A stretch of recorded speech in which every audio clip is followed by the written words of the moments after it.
खबर है धोनी के संन्यास लेने की घोषणा के बाद फेयरवेल मैच कराने पर बीसीसीआई राजी। दोस्तों 15 अगस्त को धोनी के संन्यास लेने के बाद बीसीसीआई ने फेयरवेल मैच कराने पर राजी हो गया है। बीसीसीआई अधिकारी के अनुसार अभी इंटरनेशनल सीरीज नहीं है, लेकिन आईपीएल के बाद देखेंगे कि क्या किया जा सकता है।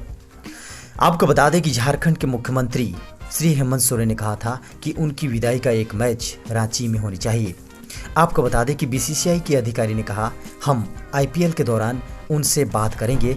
2004 में क्रिकेट में डेब्यू करने वाले महेंद्र सिंह धोनी भारतीय क्रिकेट के सबसे सफल कप्तान हैं। खबर है झारखंड में बिजली के दरों में हो सकती है बढ़ोतरी। दोस्तों बिजली वितरण निगम ने एक प्रस्ताव दिया है। इन प्रस्ताव के अनुसार अगर अमल हुआ तो बिजली की दरों में बढ़ोतरी हो सकती है। प्रस्ताव में मासिक फिक्स चार्ज से लेकर प्रति किलोवाट हावर्स बिजली की दर में भी बम्पर बढ़ोतरी की पेशकश की गई है। दर में बढ़ोतरी का प्रस्ताव घरेलू श्रेणी के विभिन्न वर्गों के अलावा कॉमर्शियल, इंडस्ट्रियल, सिंचाई व कृषि आदि श्रेणियों के लिए भी किया गया है। राज्य विद्युत नियामक आयोग इस पर विभिन्न श्रेणियों के उपभोक्ताओं की भी राय लेगा।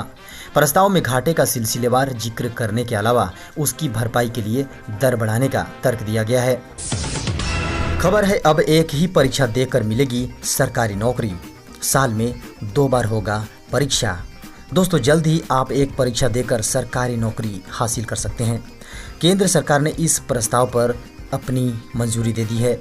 दरअसल बुधवार को पीएम मोदी की अगुवाई में हुई केंद्रीय कैबिनेट की बैठक में कई महत्वपूर्ण निर्णय लिए गए हैं, जिसमें केंद्र सरकार की सरकारी नौकरियों के लिए एक ही परीक्षा लेने का प्रस्ताव भी शामिल है। एक परीक्षा से सरकारी नौकरी के लिए सरकार एनआरए यानी नेशनल रिक्रूटमेंट एजेंसी का गठन करेगी, जिसके लिए केंद्रीय मंत्रिमंडल ने इस प्रस्ताव को मंजूरी दे दी है। एनआरए केंद्र सरकार की सरकारी नौकरियों के लिए एक कॉमन एलिजिबिलिटी टेस्ट कराएगी। इससे करीब 2.5 करोड़ उम्मीदवारों को एक से अधिक परीक्षाओं में बैठने से छुटकारा मिलेगा। इसकी शुरुआत रेलवे, बैंकिंग और एसएससी की प्रारंभिक परीक्षाओं को एक साथ जोड़ने यानी मर्ज करने से होगी। बाद में अन्य परीक्षाएं भी इसमें शामिल कर दी जाएंगी। आपको बता दें कि इस साल बजट में ही इस एजेंसी के गठन का ऐलान कर दिया गया था। खबर है केंद्र सरकार की स्कीम में अपनी पत्नी के नाम से खुलवाएं खाता और हर महीने उनको मिलेगी मोटी रकम। दोस्तों अगर आप अपने परिवार के अकेले कमाने वाले हैं और पत्नी हाउसवाइफ है तो थोड़ी चिंता रहती है। अब इस चिंता को आप मोदी सरकार की इस स्कीम में पैसे लगाकर समाप्त कर सकते हैं। साथ ही आप अपनी पत्नी को आत्मनिर्भर बना सकते हैं ताकि आपके अनुपस्थिति में उनके पास एक रेगुलर इनकम आती रहे। ऐसे में सरकार की नेशनल पेंशन स्कीम में निवेश करके अपनी पत्नी को आत्मनिर्भर बनाया जा सकता है। पत्नी के नाम पर न्यू पेंशन सिस्टम अकाउंट खोल सकते हैं। एनपीएस अकाउंट आपकी वाइफ को 60 साल की उम्र पूरी होने पर एक मुश्त रकम देगा। साथ ही हर महीने उन्हें पेंशन के रूप में रेगुलर इनकम भी होगी। एनपीएस अकाउंट के साथ आप तय कर सकते हैं कि आपकी वाइफ को हर महीने कितनी पेंशन मिलेगी। इससे आपकी वाइफ 60 साल की उम्र के बाद पैसों के लिए किसी पर निर्भर नहीं रहेगी। खबर है डिजिटल एजुकेशन पर सरकार का बड़ा फैसला, अब सभी गांवों में बनाया जाएगा हेल्पलाइन सेंटर। दोस्तों स्कूली बच्चों को कई तरह की समस्याएं आती है। इन समस्याओं को निपटाने के लिए अब केंद्र की मोदी सरकार ने एक बड़ी घोषणा की है। आपको बता दें कि समाचार एजेंसी की रिपोर्ट के अनुसार केंद्रीय शिक्षा मंत्रालय ने छात्रों के लिए शिक्षा संवर्धन दिशा निर्देश जारी किए, जिनमें समुदाय के सदस्यों और पंचायती राज के सदस्यों की सहायता से सामुदायिक केंद्रों में हेल्पलाइन सेवा स्थापित करने जैसे उपाय हैं। आपको बता दें कि केंद्रीय शिक्षा मंत्री रमेश पोखरियाल निशंक ने यहां शिक्षा संवर्धन दिशा निर्देश जारी किए। आपको बता दें कि इस अवसर पर निशंक ने कहा कि कोरोना वायरस महामारी के बीच वर्तमान समय में मंत्रालय के अंतर्गत आने वाले संस्थानों ने एक साथ मिलकर काम किया है और डिजिटल माध्यमों का उपयोग करके छात्रों को घर पर ही स्कूली शिक्षा प्रदान करने का प्रयास किया है। शिक्षा मंत्रालय के निर्देश पर एनसीईआरटी द्वारा छात्रों के लिए महामारी की वर्तमान स्थिति और महामारी के बाद की स्थिति के लिए भी शिक्षा संवर्धन दिशा निर्देश तैयार किए हैं। खबर है एक राष्ट्र एक राशन कार्ड योजना पूरे भारत में अगले मार्च तक शुरू। दोस्तों मोदी गवर्नमेंट ने कहा है कि एक देश एक राशन कार्ड योजना का कार्यान्वयन इसकी शीर्ष प्राथमिकताओं में है। अगले साल मार्च तक इस सुविधा को पूरे देश में लागू करने के प्रयास किए जा रहे हैं।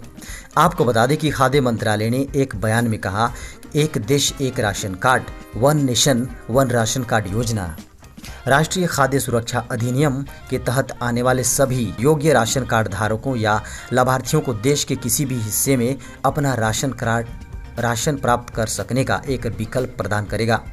आपको बता दें कि केंद्र प्रत्येक व्यक्ति को प्रति माह 5 किलोग्राम खाद्यान्न प्रदान करता है, जो लगभग 80 करोड़ लाभार्थियों को 2-3 रुपये प्रति किलो के अत्यधिक रियायती मूल्य पर मिलता है। सभी राज्यों एवं केंद्र शासित प्रदेशों ने एक राष्ट्र एक राशन कार्ड योजना के तहत राष्ट्रीय पोर्टेबिलिटी को लागू करने की इच्छा दिखाई है। खबर है इंडियन रेलवे के 13 लाख कर्मचारियों के लिए बेहद बड़ी खबर आ रही है। सभी लोगों को मिल सकता है इस स्कीम का फायदा। दोस्तों, इंडियन रेलवे ने बुधवार को कहा कि वह अपने 13 लाख कर्मचारियों को हेल्थ इंश्योरेंस योजना मुहैया कराकर उनके इलाज का दायरा व्यापक करने पर विचार कर रहा है।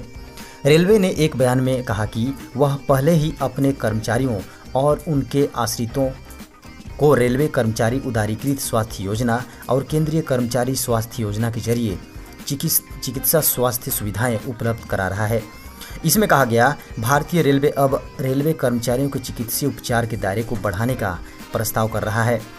बयान में कहा गया है कि इसी के अनुरूप रेल कर्मियों के लिए समग्र स्वास्थ्य बीमा योजना से जुड़े सभी पहलुओं को परखने के लिए एक समिति गठित की गई है।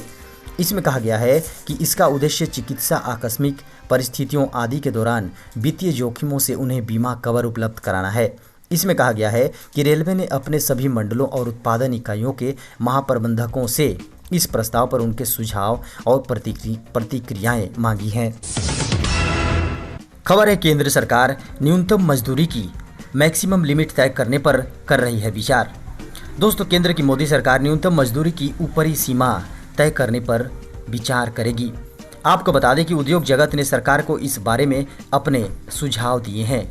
मजदूरी की न्यूनतम सीमा भले ही अलग राज्यों में वहां के हिसाब से रखी जाए, लेकिन इसकी ऊपरी सीमा तय करने के लिए जरूर व्यवस्था बनाई जाए। देखिए, खबरों के अनुसार उद्योगों से जुड़े लोगों को इस बात की आशंका है कि बिना किसी फॉर्मूले के मजदूरी बढ़ाने पर उनके ऊपर कभी भी अचानक बोझ पड़ सकता है। ऐसे में बेहतर रहेगा कि राज्य सरकारों की तरफ से न्यूनतम मजदूरी बढ़ाने के लिए बाकायदा एक फॉर्मूला रखा जाए। यह भी कहा गया है कि जोन के हिसाब से सभी के लिए समान न्यूनतम मजदूरी रहेगी। उद्योग जगत में इस बात को लेकर भी सहमति बन गई है कि अगर सरकार सभी कैटेगरी के कर्मचारियों को 5 साल के बजाय 1 साल में ही ग्रेच्युइटी देना चाहती है तो उन्हें कोई आपत्ति नहीं है। खबर है प्रधानमंत्री किसान सम्मान योजना निधि, जी हाँ, किसान निधि योजना की 6ठी किस्त 8.67 करोड़ लोगों तक पहुंची। दोस्तों, किसानों को हर साल 6,000 रुपये देने वाली प्रधानमंत्री किसान सम्मान निधि योजना के तहत 8,67,000 लोगों के खाते में 6ठी किस्त के 2,000 रुपये पहुँच गए हैं। इस बार लगभग 10 करोड़ किसानों के खाते में रकम पहुंचनी है। ऐसे में अभी तक 1.3 करोड़ किसान ऐसे हैं जिनके खाते में अभी योजना की रकम पहुंचनी बाकी है। आपको बता दें कि पीएम किसान स्कीम की 6ठी किस्त जारी की थी। इस स्कीम के तहत किसानों के खाते में 2,000 रुपये की 3 किस्तों में सालाना 6,000 रुपये ट्रांसफ़र किए जाते हैं। यदि आप इस स्कीम के लाभार्थी हैं तो बेहद आसानी से इसके वेबसाइट में जाकर आप इसको चेक कर सकते हैं। खबर है किसान क्रेडिट कार्ड से अगर आपने लिया है लोन तो 31 अगस्त तक कर दे जमा। दोस्तों, प्रधानमंत्री किसान सम्मान निधि योजना के लाभार्थियों को किसान क्रेडिट कार्ड उपलब्ध कराए गए हैं। यह केंद्र सरकार की किसानों को समर्पित एक कल्याणकारी योजना है। इसकी शुरुआत 1998 में की गई थी। आपको बता दें कि इस कार्ड के जरिए किसानों को बेहद ही सस्ती दर पर ऋण उपलब्ध कराए जाते हैं। इसके जरिए करोड़ों किसानों ने 4% की ब्याज दर पर लोन लिया है। आपको बता दें कि इस बीच जिन किसानों ने खेती बाड़ी के काम के लिए इसके जरिए लोन लिया है उन्हें 31 अगस्त तक इसका ऋण भुगतान करना होगा। ऐसा न करने पर उन्हें ब्याज ज़्यादा चुकाना होगा। अगर किसान इस डेट तक लोन का भुगतान नहीं करते हैं तो उन्हें 4% की जगह 7% का दर लगेगा। वैसे तो 9% की दर पर लोन मिलता है, लेकिन सरकार इस पर 2% सब्सिडी देती है, इस लिहाज से यह 7% हो जाता है। खबर है 7 सितंबर के बाद जारी होंगे उम्मीदवारों के अंक। दोस्तों, संघ लोक सेवा आयोग यानी यूपीएससी सिविल सेवा परीक्षा 2019 में सफल होने वाले उम्मीदवारों के अंक 7 सितंबर के बाद जारी करेगा। आयोग ने अपनी आधिकारिक वेबसाइट upsc.gov.in के होम पेज पर तारीख के बारे में यह अधिसूचना बताई है। इससे पहले मार्कशीट 19 अगस्त को जारी होने की उम्मीद थी, क्योंकि 4 अगस्त को जारी किए गए यूपीएससी ने CSC 2019 के परिणाम PDF में कहा था। मार्क्स परिणाम घोषित होने की तारीख से 15 दिनों के भीतर वेबसाइट पर उपलब्ध होंगे। हालांकि अब आयोग ने नोटिफिकेशन जारी कर मार्कशीट उपलब्ध कराने की तारीख पर स्पष्टीकरण दे दिया है। तो दोस्तों, ये था अब तक की बड़ी खबर, ब्रेकिंग न्यूज, मुख्य समाचार और ताज़ा खबरों की सुर्खियां। दोस्तों, आपसे अनुरोध है कि इस चैनल को आप सब्सक्राइब कर लीजिए, वीडियो को लाइक कीजिए, अपने दोस्तों को इस वीडियो को शेयर कीजिए और दोस्तों साथ ही बेल के आइकन को दबाइए ताकि हमारे आने वाले सभी ब्रेकिंग न्यूज की नोटिफिकेशन आपको सबसे पहले मिल सके।